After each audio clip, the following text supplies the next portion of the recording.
Médicaments et alcool, on en parle. Effectivement. Quel est l'impact de la prise d'alcool sur les médicaments?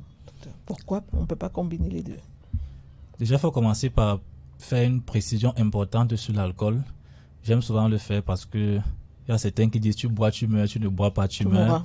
Il y a certains qui estiment que il faut de temps en temps consommer de l'alcool. Il y a une étude qui a été publiée dans le journal de Lancet, si mes souvenirs sont bons, en 2018, et qui relevait l'impact de l'alcool sur une période de 26 ans et sur environ 200 pays. Et la conclusion de l'étude, c'était que l'alcool n'est pas bon pour la santé, quel que soit le niveau de consommation de l'alcool. Donc déjà, sur cette base-là, on peut dire que forcément l'alcool aura un impact négatif sur la santé en général et en particulier sur la prise des médicaments. Maintenant, lorsqu'on parle de médicaments, c'est tout ce qui est utilisé parfois pour le diagnostic, mais en général pour traiter les pathologies.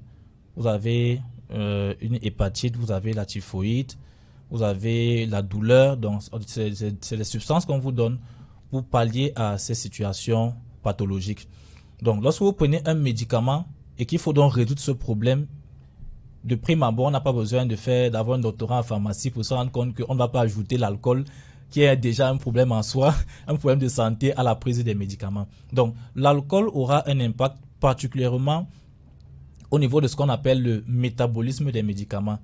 Je vais prendre une illustration simple. Lorsqu'on est à la maison, peut-être qu'on va arriver à la chambre en entrant au niveau du portail. Donc, si quelqu'un est au portail, il faut d'abord entrer dans la concession. Ensuite, il faut traverser la cour. On arrive donc au niveau de la maison même, du bâtiment. Et ensuite, il faut encore traverser un certain nombre de pièces, le salon, ainsi de suite, pour se retrouver dans la chambre si on veut se reposer. C'est pour caricaturer un peu le parcours du médicament dans l'organisme. Certains peuvent se poser la question, pourquoi est-ce que j'ai, par exemple, mal au pied et on me donne un médicament à avaler? Alors qu'on pouvait faire une injection au pied. Oui, on pouvait faire directement au pied. Comment? Et entre-temps, le médicament que je prends à avaler va réussir à résoudre mon problème du pied. Donc, ça veut dire qu'il y a un lien entre cette entrée dans la bouche et l'efficacité du médicament. C'est justement parce que on appelle les différentes phases de l'action du médicament dans l'organisme, l'absorption, la distribution, le métabolisme et l'excrétion. Je ne vais pas entrer dans trop de détails techniques, mais m'appesantir beaucoup plus sur le métabolisme. Donc, lorsque le médicament entre dans l'organisme, il doit être transformé par un organe dont on parle beaucoup, qui est le foie. C'est un peu comme l'usine de transformation de tout ce qui entre, en particulier par la bouche. Et ça ne concerne pas que les médicaments. Les aliments aussi qu'on consomme doivent être transformés au niveau du foie. Le but principal de cette transformation, c'est de pouvoir favoriser l'élimination de tout ce qui est dans l'organisme. En particulier les médicaments. Vous savez que beaucoup de médicaments sont souvent des substances chimiques qui ne sont pas naturelles. Donc, lorsque ça entre dans l'organisme reconnaît ça comme une substance étrangère et met en place ce métabolisme pour se débarrasser le plus rapidement possible. Contrairement à peut-être c'est un aliment comme un nutriment comme le glucose, comme l'eau, comme le sodium et autres. Le médicament, comme il est un peu étranger, l'organisme va faire tout pour le métaboliser et l'éliminer.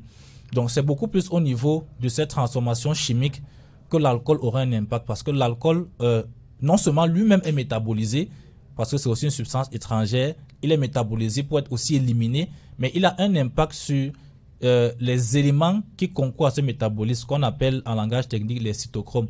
Donc pour faire simple, ce sont des enzymes, ce sont des substances.